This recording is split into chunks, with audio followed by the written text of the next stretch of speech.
বাবাকে দিয়ে বেড়াবো। স্যার একটা কথা বলছিলাম, বলছি এই ব্যাপারটা মধুমা ফেসবুকে আপডেট করে দিন না, তাহলে মধুমা ফ্যান ফলোয়ার্স আরো বেড়ে যাবে। দেবো শোনো না, তুমি ওকে দাও না একটু। হ্যাঁ দিচ্ছি। যেমন বাটের বাবা তেমনি বাটের মেয়ে মধুমা। বাবা যা ফাইটিং হলো না বাবা, আবার ফটোশুট এখানে কি করছে? জলে নেমে পড়। হ্যাঁ শুনলাম সব।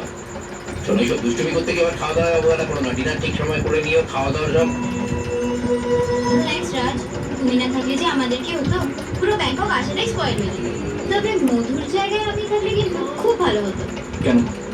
এই রিয়েল লাইফ থ্রিলটা আমি পেতাম।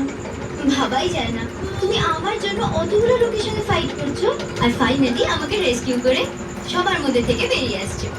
আর তারপর আমি তোমাকে কাম অন রাজ, নিজের লোকে নিয়ে একটু থ্যাঙ্কস জানাই। তোমাকে আমি হাত করে কিস করতাম। বাই, আজই হচ্ছে একটা পার্টি আছে।